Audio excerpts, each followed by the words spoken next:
بسم اللہ الرحمن الرحیم۔ نبی کریم محمد صلی اللہ علیہ وسلم کبھی کھلکھلا کر ہنسنا پسند نہ کرتے تھے اور مسکراہٹ ہی آپ کا ہنسنا تھا۔ تہجد کی نماز میں نبی صلی اللہ علیہ وسلم رو پڑتے تھے اور کبھی کسی کے مرنے پر آنکھیں نم ہو جاتی تھی۔ نبی کریم صلی اللہ علیہ وسلم کے بیٹے ابراہیم بچپن میں ہی گزر گئے۔ جب انہیں قبر میں رکھا گیا تو آپ محمد صلی اللہ علیہ وسلم کی آنکھوں میں آنسو بھر آئے۔ رات کو بھوکا سونے سے منع فرماتے اور ایسا کرنے کو بڑھاپے کی وجہ بتاتے تھے۔ کھانا کھاتے ہی سو جانے سے منع فرماتے تھے۔ کم کھانے کی طرف توجہ دلاتے، فرمایا کرتے کہ پیٹ کا 1/3 حصہ کھانے کے لیے، 1/3 حصہ پانی کے لیے اور 1/3 حصہ خود پیٹ کے لیے چھوڑ دینا چاہیے۔ پھیلنے والی بیماریوں سے بچاؤ رکھتے تھے اور تندرستوں کو احتیاط سے رہنے کا حکم فرماتے، بیمار کو ماہر حکیم سے علاج کا حکم فرماتے تھے اور پرہیز کا حکم دیتے تھے۔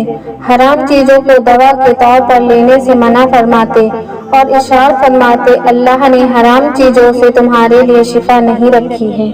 کوئی بیمار پڑتا تو اس کی طبیعت پوچھنے ضرور جاتے اور مریض کے قریب بیٹھ کر اس کو تسلی دیتے۔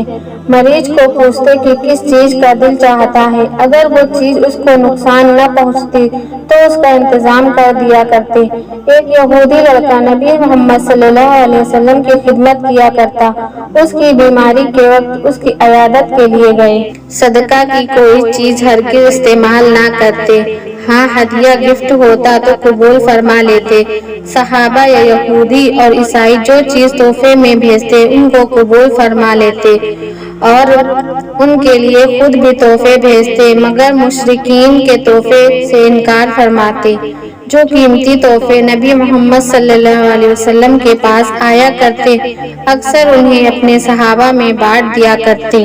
بچوں کے قریب سے گزرتے تو ان کو السلام علیکم کہا کرتے، انہیں گود میں اٹھا لیتے۔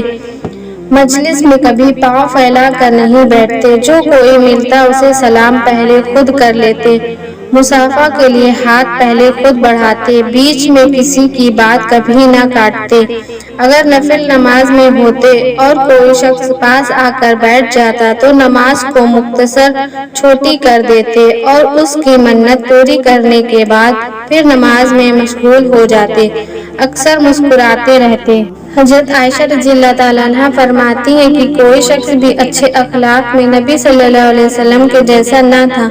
چاہے کوئی صحابی بلاتا یا گھر کا کوئی شخص، نبی صلی اللہ علیہ وسلم ضرور تشریف لے جاتے، نفل عبادت چھپ کر ادا کرتے تاکہ امت پر عبادت زیادہ بھاری نہ ہو۔ جب کسی معاملے میں دو چیزیں سامنے آ جاتی تو آسان چیز کو اپناتے۔ فرمایا کہ ایک دوسرے کی باتیں مجھ کو نہ سنایا کرو، میں چاہتا ہوں کہ جب اس دنیا سے جاؤں تو سب کی طرف سے دل صاف ہو کر جاؤں۔ اگر دو شخصوں کے درمیان جھگڑا ہوتا تو انصاف فرماتے اور اگر خود اپنے نبی کے ساتھ کسی نے کچھ کیا تو اس کو معاف فرماتے۔ فاطمہ نام کی ایک عورت نے مکہ میں چوری کی، لوگوں نے اسامہ سے، جو نبی صلی اللہ علیہ وسلم کو بہت پیارے تھے، سے سفارش کرائی تو نبی صلی اللہ علیہ وسلم نے فرمایا، کیا تم اللہ کی بنائی ہوئی حدود میں سفارش کرتے ہو؟ سنو، اگر فاطمہ بن محمد صلی اللہ علیہ وسلم بھی چوری کرے تو ان کے بھی ہاتھ کاٹنے کا حکم دیتا۔ مکہ میں سخت بھوک مری کے دن تھے، یہاں تک کہ لوگ مردار اور ہڈیاں بھی کھانے لگے تھے۔ ابو سفیان بن حرب، جو ان دنوں سخت دشمن تھا، نبی صلی اللہ علیہ وسلم کی خدمت میں آیا اور کہا، محمد صلی اللہ علیہ وسلم آپ تو صلہ رحمی کرتے ہیں اور اس کی تعلیم دیتے ہیں، دیکھیے آپ کی قوم ہلاک ہو رہی ہے، خدا سے دعا کیجیے۔ نبی صلی اللہ علیہ وسلم نے دعا فرمائی تو اس کے بعد خوب بارش ہوئی۔ ثمامہ بن اسال نے مکہ جانے والا کھانے پینے کا سامان بند کر دیا، اس وجہ سے کہ مکہ والے نبی صلی اللہ علیہ وسلم کے دشمن ہیں، لیکن جب نبی صلی اللہ علیہ وسلم کو معلوم ہوا تو ایسا کرنے سے منع فرما دیا۔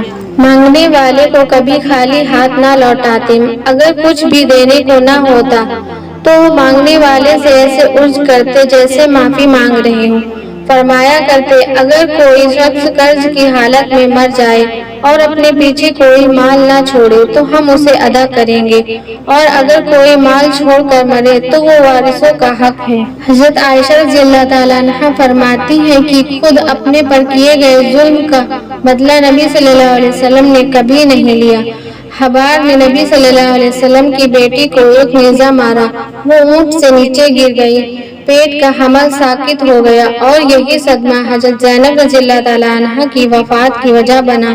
لیکن جب حبار نے معافی مانگی تو آپ صلی اللہ علیہ وسلم نے اسے معاف کر دیا۔ جنگ میں قید کیے جانے والوں کی مہمانوں کی طرح خدمت کی جاتی تھی۔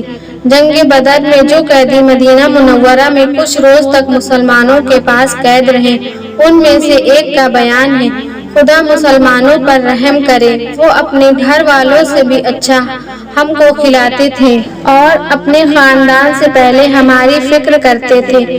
عام طور پر جب قیدی قید ہو کر آتے تو نبی صلی اللہ علیہ وسلم سب سے پہلے ان کے لباس کی فکر کیا کرتے تھے۔ 12 سال کی عمر میں آپ صلی اللہ علیہ وسلم نے اپنا پہلا تجارتی سفر شروع کیا۔ جب چچا ابو طالب اپنے ساتھ شام کے تجارت سفر پر لے گئے، اس کے بعد آپ نے خود یہ سلسلہ جاری رکھا۔ حضرت خدیجہ رضی اللہ تعالیٰ عنہا کا مال بیچنے کے لیے شام لے گئے تو وہاں بہت زیادہ فائدہ ہوا۔ آس پاس کے بازاروں میں بھی مال خریدنے اور بیچنے جاتے تھے۔